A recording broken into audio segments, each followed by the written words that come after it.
It's 12:01 p.m. on Tuesday, the 4th of December, 2012. I'm Mark Strassman, reporter with Utopia News in Los Angeles. I'm about to talk to James Comer, who's the Agricultural Commissioner of Kentucky. He's in Frankfort, Kentucky. Welcome to Utopia News. It's great to be here. Tell us when the Kentucky Industrial Hemp Commission was first created. It was first created in 2001. Ironically, that was my first year as a Kentucky state representative.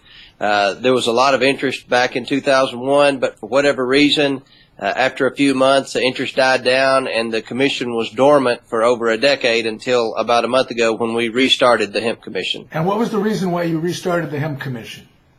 Well, it was an issue in my race when I ran for Commissioner of Agriculture. In Kentucky, you are elected Commissioner of Agriculture. It's a state Attorney General and Treasurer and everything else. So it was something that I talked about during the campaign. It got a lot of press, and people started researching it and thinking, you know what, why aren't we doing this? The more they saw the products that were made from industrial hemp and the fact that the United States is the only industrialized nation that doesn't allow for the growth of industrial hemp, people started encouraging me to really push this when I became Ag Commissioner. So this is my first year in office, and this is one of my first priorities. Okay, tell us who's on the commission and how they got there. Well, the commission is slated that there has to be 3 representatives from the Kentucky State Senate. These are appointees from the Kentucky State Senate, 3 appointees from the Kentucky State House. And I sent suggestions over there to people that I knew that were involved in the industrial hemp movement in Kentucky, people that had been proponents for this for many years. So they're very credible people. We have a representative from the Kentucky Sheriff's Association, and we have a representative from the Kentucky State Police, because we want to include law enforcement in on this. We want everyone to be comfortable with our proposal to make industrial hemp a reality. Then we have the Dean of the UK College of Agriculture is on there. That's our land grant school in Kentucky. So we also have some at-large members. And so everyone on the Hemp Commission in Kentucky either has law enforcement background or has some type of credible knowledge of industrial hemp. Okay, now what's the Industrial Hemp Commission's mission right now? Well, right now we're going to meet again Friday. We had the first meeting to reorganize because the commission had been dormant for over a decade. And one of the things they did was the old chairman of the commission, the way the statutes read, the commission could only be called to order by the chair. Well, the chair refused to call a meeting for over a decade, and the chair was a former state representative that I served with over a decade ago. So he and I met. He resigned from the commission. I called a meeting to order because there wasn't a chair, and they quickly nominated me, and I am the new chairman of the Industrial Hemp Commission. And the legislation that we're going to propose will make the chairman the Commissioner of Agriculture. Whoever's Ag Commissioner in Kentucky will serve as chair of the Industrial Hemp Commission. So the first thing we did was nominate a chair, approve that. Approved some members that had to be approved by the commission, some at-large members. We got that. We got the commission established. We had the media there, and there was a lot of press there in Kentucky because that's a big issue in Kentucky. It's very intriguing, and it's been able to capture the attention of all the major media outlets. So we just basically announced the Hemp Commission and started the formation.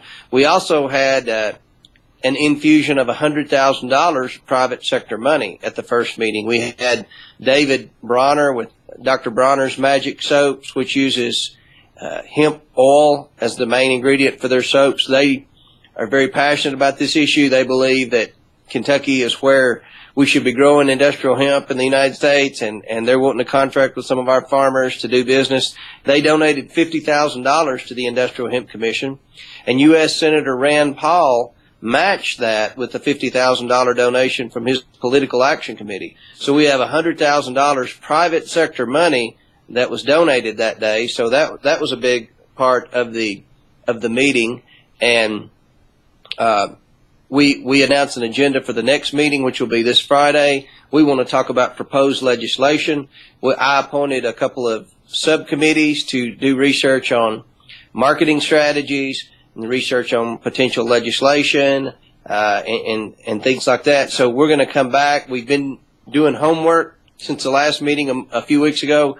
We're going to try to come up with a consensus bill to take to the General Assembly to try to get passed in the 2013 legislative session. Tell us a little bit about the history of hemp cultivation in Kentucky. Well, hemp is a native crop to Kentucky. Some of our earliest founders in Kentucky grew hemp. Abraham Lincoln's wife's family grew hemp. The Henry Clay, who was a very former U.S. Speaker of the House and presidential candidate for the Whig Party, he's one of the earliest founding leaders of Kentucky. He grew industrial hemp on his farm. It's a crop that grows well in Kentucky and grew well all the way through World War II. The government contracted with many farmers in Kentucky to grow industrial hemp to make rope for the war effort. So it's something that we know will grow well in Kentucky. And unfortunately, after World War II, the government banned industrial hemp in the United States. It was the federal government that banned it. So we haven't had hemp grown here in a very long time. But now, for many years, there have been people that have been advocating Kentucky to get back in the industrial hemp business. But it was kind of patchy support until my election for Commissioner of Agriculture, and I made it one of the issues in the race that hadn't really received a lot of credible attention. Now it has. Now we have Senator Rand Paul on board. We have Congressman Thomas Massey in Northern Kentucky. And recently, Congressman John Yarmouth, who's a more liberal Democrat congressman out of the Louisville area, announced publicly that he supported it, as well as Congressman-elect Andy Barr. So we have 4 of our 7 members of our federal delegation, both Republican and Democrat, are openly supporting the bill. I have a host of members in the Kentucky General Assembly, in the Senate and House, both Democrat and Republican, that support it. And a lot of the local elected officials, the county judges and sheriffs and county attorneys across the state support it, because there's a desperate need to enhance economic activity in Kentucky. Our farmers are desperately looking for a crop to replace tobacco in Kentucky, because tobacco used to be the major agricultural crop in Kentucky. So the agriculture community's behind it, the economic development community's behind it, our leaders are behind it. So we're trying to get it passed in the Kentucky General Assembly. Now, what are you going to have to do beyond the Kentucky General Assembly in the federal area? What has to happen in Congress in order to make this possible? Very simple. All that has to happen is reclassify industrial hemp. Right now, it's classified as a drug that's in the DEA, the Drug Enforcement Agency, and all that has to do. Congressman Ron Paul had a bill that would reclassify it, take it out of the category where it is presently classified. It's classified in the same category as marijuana, opium, and those types of drugs. Reclassify it and classify it as an agricultural crop, just like corn, soybeans, wheat, and tobacco. And then that's all. It won't be illegal to grow in the United States. We will hopefully have already passed a bill in Kentucky to make it legal. We have 3 companies ready to locate here, contract with farmers to manufacture industrial hemp. We'll hopefully be ready to go by March 15th at the conclusion of the Kentucky General Assembly. And then we've sent a message to Washington, D.C. that all we want the federal government to do is get out of our way and let our farmers grow this crop, and let the private sector take over and let manufacturing jobs be created here, and we'll be just fine. So that's our goal, and that's all that has to happen on the federal level. Why was the hemp plant classified as a Schedule I drug, and what's the argument for and against that posting of it? Back at the end of World War II, marijuana became prevalent, and there was a reefer movement, I believe they called it, where people couldn't distinguish between marijuana and industrial hemp because they look similar. But now, after years of research, advancements in technology, the internet, social media, people are intelligent enough to know, wait a minute, industrial hemp is different than marijuana. You cannot smoke industrial hemp. It doesn't have the THC in it that causes the hallucinogenic effects that marijuana has. So industrial hemp should be all right to grow. Now, one argument a few decades ago when people started talking about maybe making this legal again. Well, you can't grow industrial hemp because some bad actor could go in there and plant a few marijuana plants in with the industrial hemp. That's not true because they cross-pollinate. And if you have an industrial hemp field, say you have a 30-acre industrial hemp field, and you went in the middle of it and tried to plant a few marijuana plants, the marijuana plants wouldn't pollinate and make that bud. The bud is what they want when they're manufacturing marijuana. It's the female plant, and it will not work because it cross-pollinates with the industrial hemp. So you could make the argument, if you were in drug enforcement, that industrial hemp could be marijuana's worst nightmare. So if you want to do something to eliminate marijuana in Kentucky, we should have industrial hemp because it will wreak havoc on the marijuana crop. Have proponents of cannabis reform been supportive of hemp reform, and how do you feel about that? They have been supportive, but that's totally different. I do not support legalizing marijuana, and I don't even like talking about it with industrial hemp because that's been the problem with getting this passed for the last decade in Kentucky, because you have so many people that support legalizing marijuana. Of course, they support legalizing industrial hemp also, and people have tended to classify industrial hemp still in their mindsets as the same as marijuana when it shouldn't be. I classify, in my mind, as Commissioner of Agriculture, industrial hemp just like I classify corn and soybeans. It's an agricultural crop. I look at marijuana as a drug like I look at opium. Now, you understand the difference between hemp and cannabis. How are you going to convey that to the politicians and the public? I think they're learning it. I have confidence in the electorate. You know, when I came out in favor of legalizing industrial hemp during my election for agriculture commissioner, I was a Republican.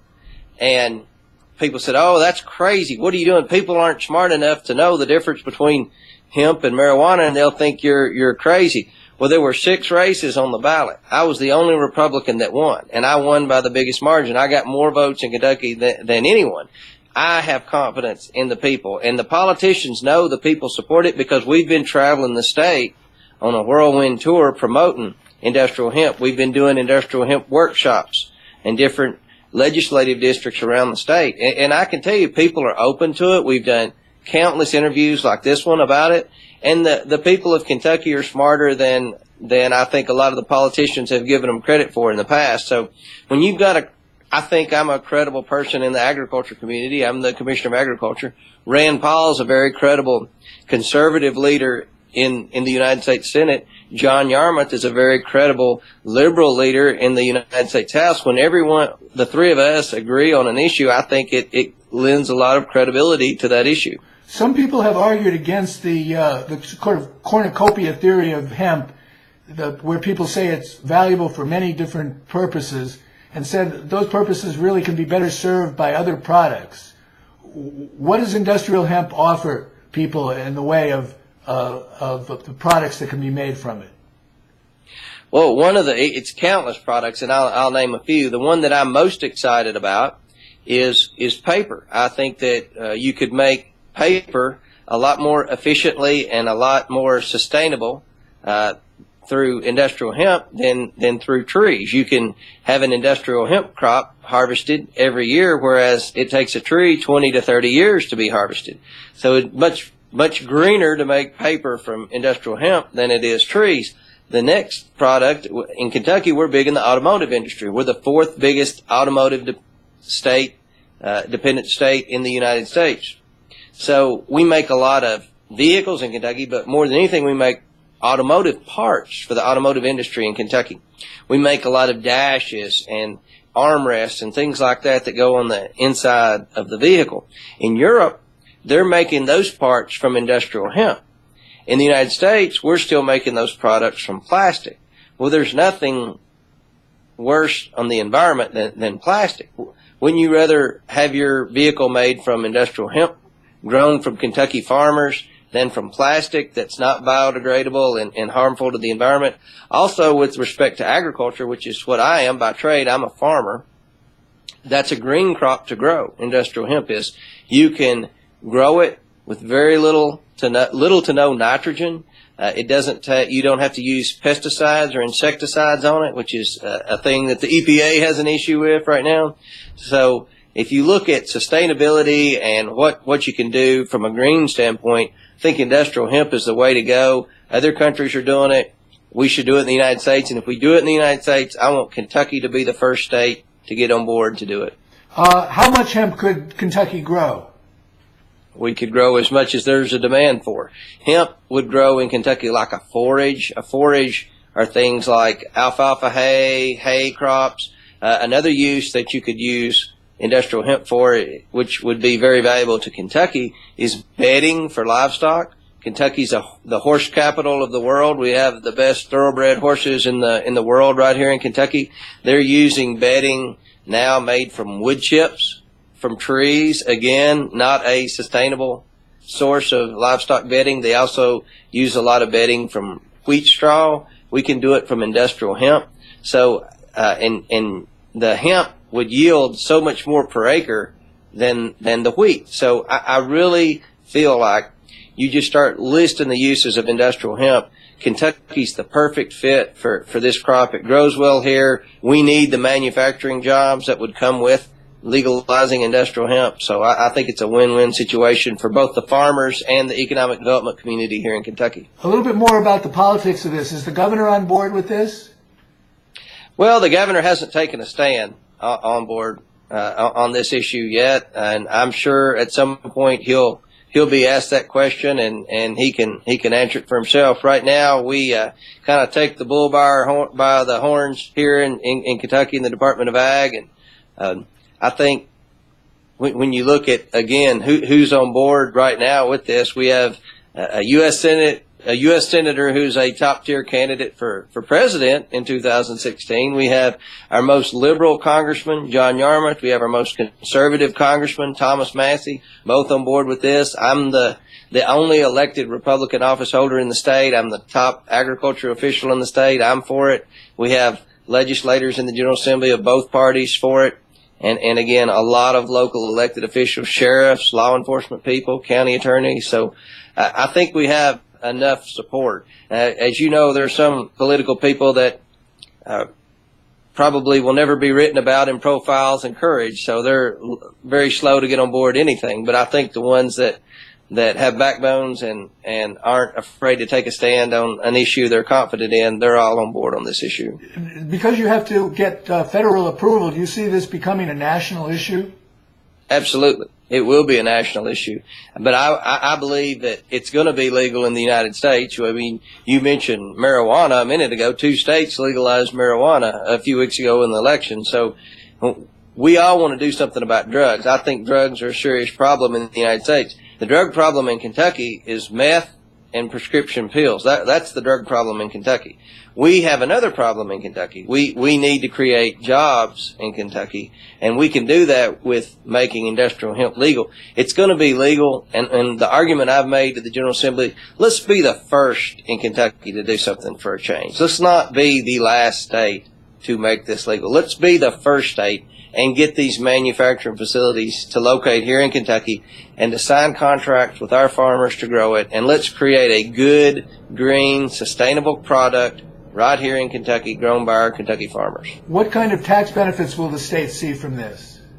Well, it again depends on how many jobs are created, and no farmer is going to grow industrial hemp without having a contract from a manufacturing company. We have free companies that I had present at our first Industrial Hemp Commission that said they were interested in contracting with farmers to be able to grow industrial hemp. So we've already got the markets in here, and I believe that will snowball if, again, we're the first state to do it. So I can't answer that question. I believe in our Hemp Commission meeting Friday, we are going to talk about contracting with possibly the University of Kentucky to do an economic impact study. Again, that's a hard study to compile because they're going to have to go to Canada, China, and Europe to get their information to be able to base it on what it can do for Kentucky. But I'm confident it will be substantial. It will have a substantial impact on economic development here in Kentucky, thus creating badly needed revenue dollars for public education and infrastructure projects in Kentucky. Now, you're a farmer. If hemp's legalized, will you grow it? I probably wouldn't grow it the first year or two because somebody would say I had a conflict in interest. You know, sometimes they try to do things like that. My farming operation is more geared towards beef cattle. That's the kind of farmer I am. But I could see when I'm not ag commissioner growing the crop. If I wasn't commissioner of agriculture, I would grow industrial hemp if it was legal to grow. Now, I won't be one of the first ones to grow it because I don't want anyone to say that I was abusing my power to be able to profit personally, but I would recommend my friends and family to grow it because I believe it would. I know it can grow well in Kentucky, and I believe it would be a profitable crop to grow. How has this been How has this campaign been impacting your standing as a politician within Kentucky, and do you think it will lead to further developments in your own career? Well, I don't know about that. If I don't do a good job as ag commissioner, there won't be any political future. But I believe very passionately about this issue, as does U.S. Senator Rand Paul, and I believe that we're doing the right thing because, you know, sometimes politicians float ideas out there and they start getting fired on. I've not had any negative feedback on this issue. It's all been positive. And very few things have I ever stood for in my brief political career that I've not gotten some type of negative feedback on. I have had none. You know, people say that law enforcement's not for it, but I've never heard law enforcement step up and say that. Or the things that they say in the newspaper will be like, well, we don't feel comfortable with it or anything like that. That's not a good excuse. A lot of people don't feel comfortable. We're growing the grape and wine industry here in Kentucky, and a lot of people aren't comfortable with alcohol, but you know, we're growing the grape and wine industry here in Kentucky anyway. So you're never going to find an issue where everybody's 100% comfortable with it. But as far as if you polled this issue, I'm pretty confident from my travels around the state that there's overwhelming support for it. Okay, why don't you wrap up by making the case for industrial hemp and why you think it's a good idea for the U.S. and especially for Kentucky? Well, I just think it's a good idea for Kentucky because I believe that it's a crop that will grow well in Kentucky. It's something that will lead to manufacturing jobs, which we need very badly in Kentucky. We've not gotten over NAFTA here in Kentucky. We were a huge manufacturing state before the passage of NAFTA. We had a lot of garment factories in Kentucky. Those factories all ended up going to Mexico, and now they're in China and Turkey and India and places like that. But we've never been able to recoup a lot of the manufacturing jobs in the state. If you look at industrial hemp and all the different products, the textiles, the paper, the automotive parts, the cosmetics, the biofuels, the different products that you can make from industrial hemp, we can grow it here in the state. In Kentucky, we're in the center of the United States for transportation. I believe we're the perfect state to legalize it. We've got the best farmers that can grow it. We've got the perfect climate for it. So we need to do this here. And a lot of the products that we use every day made from industrial hemp, instead of having to import those products from Canada and Europe and China, we can grow them here in Kentucky. So that's why we should do it in Kentucky, and hopefully we can make that a reality for the 2014 growing season. Okay, good. Well, I want to thank you very much for your work on this and for talking to us about it today on Utopia News. Thank you very much.